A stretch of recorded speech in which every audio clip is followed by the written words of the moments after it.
Buongiorno e benvenuti alla conferenza stampa di Separated. E prima di cominciare vi presento gli ospiti al tavolo partendo dalla destra in fondo. La produttrice del film Molly O'Brien, il giornalista e autore da cui è stato tratto il film Jacob Soboroff, il regista Errol Morris, alla mia destra il produttore Robert Fernandez e il montatore di Errol Morris, Stephen Hathaway. I like to start with a question to Jacob. Jacob, it is your book that generated this film, and you actually reached out to Errol. And was it with the intent of him making a film, or were you a fan of the work? I was not presumptuous enough to believe that it. So what happened was I had seen a tweet from Errol that Errol had read the book, and I called the only person I knew who was a mutual friend, the late, great Diane Wireman, the producer from Participant. And I asked her to connect me with Errol, and she said, I don't know if Errol's going to get back to you. And long story short, I reached out to Errol, and he picked up the phone, and I said something to the effect of, do you know anyone who would want to make this movie or how I would make a movie? And Errol said, what about me? And here we are 4 years later. It's the most extraordinary experience, professionally or personally, that I've had. And Errol has taken the questions that I had in writing this book about how the United States government could have done something that people around the world were outraged by, the deliberate separation of 5,500 children from their parents for no other reason than to hurt them, and presented it in a way that only Errol can, in a beautiful, beautiful film. Errol, when we saw the film for the selection, it's an unusual, in a sense, it's an unusual film for you. It has an emotional component to it, a certainty to it that it feels very strong. What in Jacob's book you saw that you wanted to make this film, and in the way you made it?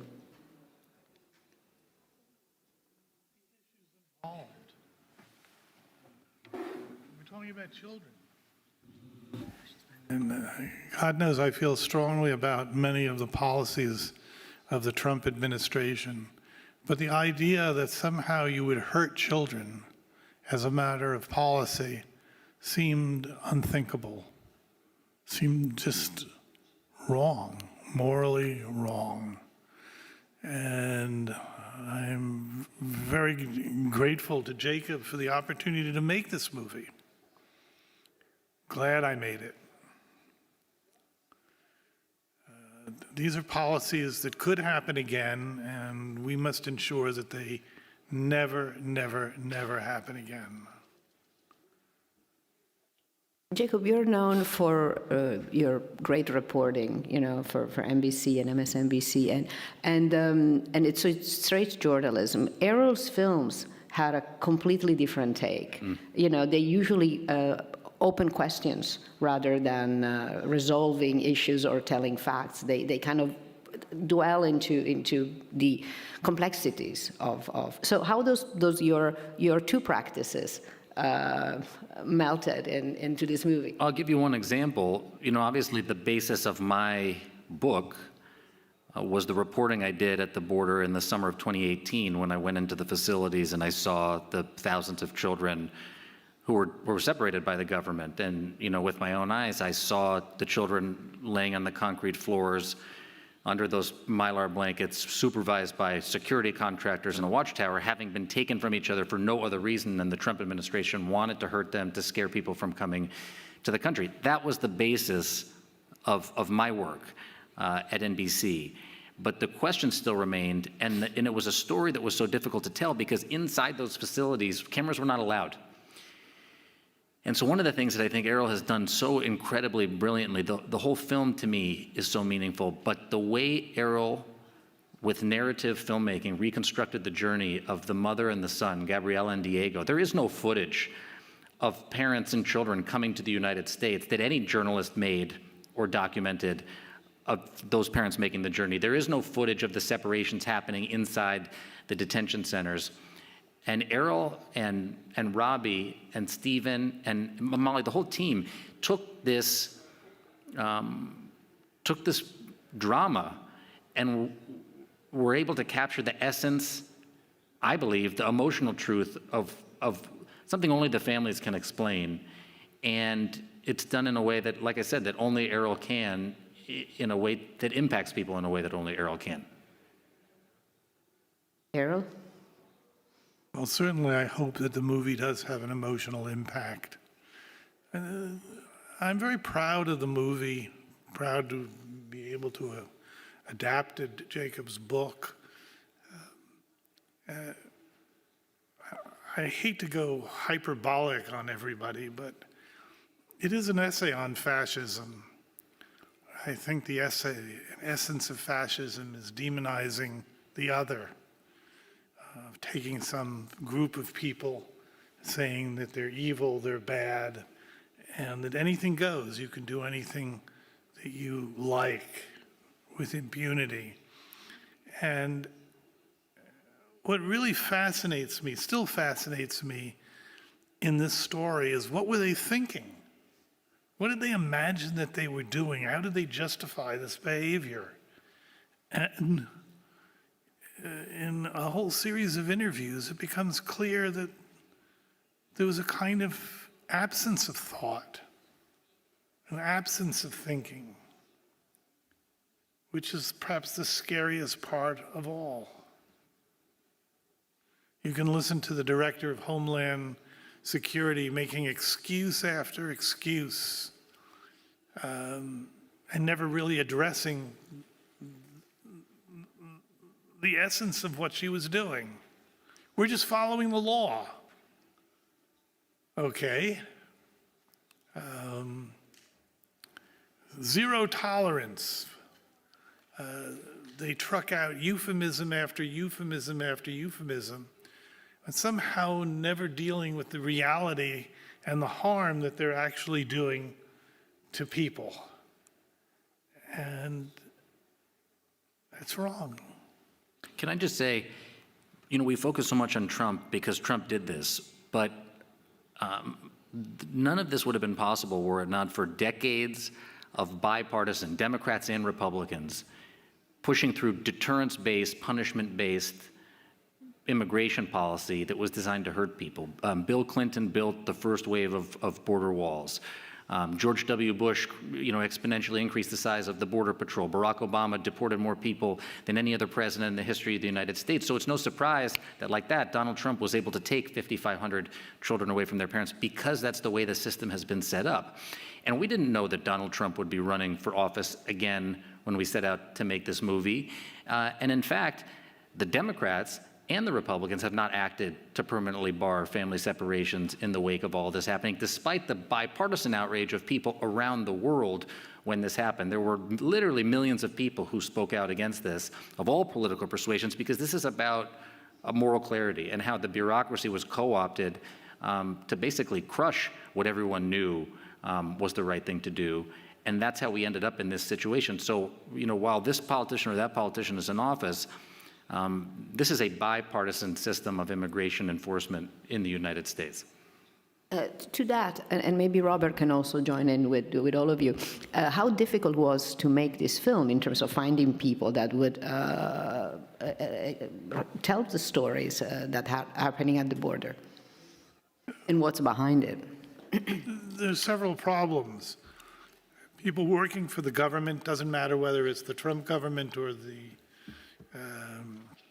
Biden government or the Obama government, they're really not allowed to talk to journalists, and many of them wouldn't. The fact that Jonathan White talked to Jacob and talked to me is extraordinary. It's a testament to his deep sense of outrage and commitment to doing the right thing. He put himself in terrible trouble. Fortunately, he was able to more or less get away with it, but he took enormous risks in talking to both of us. And he's someone that I really greatly admire. But it was hard. who would claim otherwise. There are dozens of people who refused to talk to me. Fortunately, I was blessed in good measure by the reporting of others, the reporting of Jacob, several reporters for the New York Times and the Atlantic, principally Caitlin Dickerson. A lot of the material that you see about the experiences of immigrants, the masks, for example, that you see the children wearing on the bus so they can't be identified. That comes out of Caitlin Dickerson's reporting for the New York Times. So, yeah, takes a village. Robert, do you want to add something on Yeah, I mean, we get often asked how come certain people weren't in the film. I would say the list of those who would not speak to us, dwarfs the short list of people. And a big part of the reason why it took as long as it did to make the film, it took a lot of diligence and patience to wait. And everyone at NBC and Molly and Jacob specifically was incredibly helpful in terms of, making those contacts and allowing us to get these people to be with us and be interviewed by Errol. So, and then the drama portion of it was done very late in the filmmaking process. So it was basically after all the interviews were done, and we had the film sort of crafted with Stephen in terms of we had an idea of the arc of the film is when we went and we did the drama production throughout Mexico. And we were very, very fortunate to find an actor, two actors for Diego and Gabriella, play the mother and the son, who were just extraordinary. Lucky. How did you make that story? You find that story to be the emblematic one, the one that you wanted to tell through the film? The idea was to tell a story that was specific and at the same time general. And hopefully we achieved that goal. There's a question here. Sì, però dovete mettervi you have to wear your headphones. Buongiorno, sono Angela Calvini di Avvenire. Allora, questo film racconta in realtà un problema globale.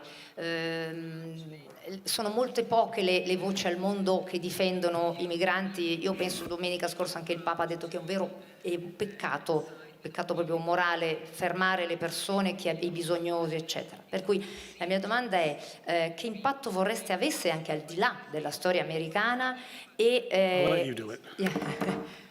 un po' lei può tradurla magari, quindi al di là appunto della storia americana, quanto questo il vostro film ha una valenza globale e cosa vorrebbe spingere magari anche a livello di altri governi, anche europei, piuttosto che a riflettere su quali soluzioni eventualmente trovare al di là dei muri e di queste cose terribili che abbiamo visto. Grazie. Errol, do you need the... Yeah, I don't think that we're here to advocate for one particular policy position or another. We're certainly not. We're here to talk about sort of the morals of what had happened. But I also think it's important to point out, to your point, around the world, so often immigration is looked at as a political football, as data points, as the number of crossings, as the country of origin where people are coming from, as the color of their skin, and not as human beings. And that is the story that Errol so effectively tells, not only with Gabriella and Diego, but through the interviews that he did with people who tried to stop this policy. And I think, if I have a hope, it's obviously for this to never happen again, having seen it myself. And one day I hope all the families that have gone through this will speak out and talk about what the experience was like. But it's to change the way that the narrative about this, about how we talk about immigration and migration, the reasons people leave, who they are, and who they love. These are families and mothers and fathers and children and brothers and sisters and neighbors, you name it. And today, particularly in the United States, but it's not hard to see around the world as well, we talk about immigrants as numbers and as a problem and as criminals, when really what they are is human beings. Ci sono domande qua? I would like just briefly to mention, the role of Robbie Fernandez, my producer, and Stephen Hathaway, my editor. This movie owes an enormous amount to Stephen's efforts. The entire beginning of the film, where we hear the voices of several American presidents talking about immigration, is really due to Stephen and is a powerful. Jacob is absolutely right that this is not just a problem of the Trump administration, although Trump escalated it to new levels, I would say, of horror. But it's a policy that runs through American government for the last 50 years. And there has to be a better way. Every time I hear Trump accuse people coming across the border of being killers, rapists, I think of my own family. After all, America is a country of immigrants. I'm Jewish. Jacob is Jewish. We know that our families didn't come from America. They came from abroad. And as a country of immigrants, is it a really good thing for us to demonize immigrants and to beat up on them? I don't think so. There has to be a better way. This is not good. This is unacceptable. This is wrong. It's a moral issue. During the making of this, the person I felt most strongly about was Kristen Nielsen, who was briefly the head of Homeland Security. And the dance that she did for herself, among others, endless euphemisms, equivocations, deflections of one kind or another. Lady, do you not have a heart? Are you incapable of actually addressing what you actually, in fact, are doing to people? People like you and me. And I found it the most scary part of it. I always find it the most scary part of everything, our innate human capacity to deceive ourselves about what we're doing and who we are. And it's good to remind ourselves and others about the nature of our own behavior. Here. Have a look at this. See if you like what you see. There is a question there. Given what you just said, and the fact that this has been a sort of a bipartisan issue in the U.S., despite the fact that Trump went much further with it, and given the fact that we're going towards another presidential election in a couple of months, where the rhetoric on both sides seems to be, if anything, as hard or harder than has been, how hopeful are you that this message of this film, which is a very clear moral message, will have any impact, and that the narrative can it all be changed at this point? Well, I think Molly can speak to this actually as well as I can, because I'm not here to weigh in, one way or another, certainly on the election. I'm a journalist at NBC News, one of the most respected news organizations in the United States, for the work that we do in an objective capacity to sort of talk about the facts on the ground. But like I said, what I think, people are going to make up their own minds about the election, and that's our jobs as journalists. That's why NBC News Studios was founded, and as a part of this project, we want people to be able to remember what happened, to sort of internalize the emotional truth of this, and then do what they wish with this film. Everybody's going to have an opinion, but for us, this is about, and Molly can speak more to the process, but how, for us at NBC, why we wanted to partner with Errol was to tell the story, to find a way to tell the emotional story so that people could make up their own minds. J.D. Vance, for example, seems so concerned about children, families with children. Perhaps only people with children should have the right to vote in America. Well, how does he feel about policies that deliberately hurt children. Is that okay? Is that permissible? Is that something that we want to endorse? And those are the questions I think that we want the audience to ask themselves. We don't want to preach to them. We don't want to tell them how to think. And when you ask about the impact of documentary film, that's of course a question that we grapple with all the time, and as journalists as well.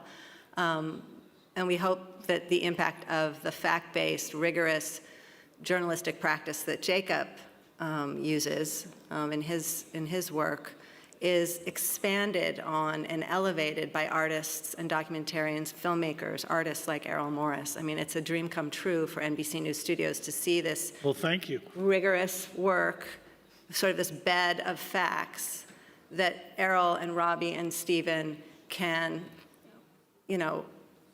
kind of lay down in. I don't mean that they would lay down and be passive, but be sort of supported by a bed of journalism and then expand that journalism so that we're not learning just what happened, which is of course what the news does for you, it tells you this happened, but what it might mean and what questions you should be asking yourself about what happened. Molly, for the one of us that are not familiar with it, NBC News Studios, it's a separate, it's a parallel branch from the news division, and they produce documentaries. Correct. Our job is to take the incredible storytelling of our journalists like Jacob and the IP that exists inside the news organization and share it as a bridge to the filmmaking community and partner with them to tell long-form documentary series and features in a different marketplace than where the news Thank you. is found, yes. And speaking of bridges, I want to go back to what Errol was saying and talk to Stephen and ask him specifically what the challenges were into weaving this film, the structural challenge that this film particularly presented.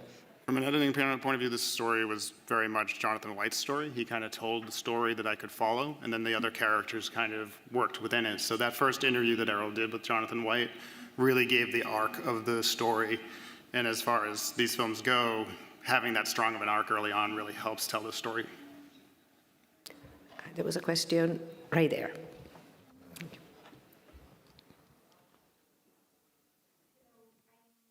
Alejandra Musi from Mexico, and I'm very grateful for this film. Thank you. Thank you so much. And I'm really curious about if you have the chance to also have participation of Mexican talent, producers, if you have that in the project as well. And another question I have. The production designer, Alejandro, was the production designer of Roma. I'm very lucky to have had him involved. We had a fabulous Mexican crew and actors. Couldn't have done it without them. Thank you. Thank you, Mexico. And my other question is if you feel that the society in the United States, independently of which way they took, are more prepared to be aware of these themes today and to fight for them and to raise their voices. Is there more awareness of it, or do you think we are like very weak again in this new election and in this new era? Thank you. The hope is that we can make things better, but you're talking to someone who is so deeply cynical and unhopeful. I hesitate to say that this could make a difference, but I would like it to make a difference. Errol's a lot more fun than he wants you to believe. Let me just say that. And just on the second question, Errol shows in the film, Stephen shows in the film. Remember, there were hundreds of thousands of people, millions of people around the world who came out from all political parties and persuasions when this was happening. I think you mentioned the Pope spoke out at the time. People all around planet Earth found this reprehensible. And so it's not far-fetched to think that they feel the same way today. I think it's a mistake to sort of believe that the quote-unquote basis of any particular political party can or should dictate immigration policy. People are moral and have a moral center and a compass. And we saw that during this policy. It's why President Trump decided to reverse it. He didn't like the sights and the sounds, not only of the children being separated, but of people around the world standing up in the face of this policy saying, this is not okay. And so, When he signed the order rescinding the policy, he said, I'm going to make a lot of people very happy. yeah, he understood that people around the world wouldn't, and couldn't accept this. And while it might happen again, I really believe that people are good and people won't tolerate something like this. One thing that really fascinated me, and I learned by making the movie, it's so bizarre to me. They actually hid these policies. They started separations really very shortly after Trump was inaugurated. And it was hidden. It remained hidden for well over a year. And people found various ways of justifying it.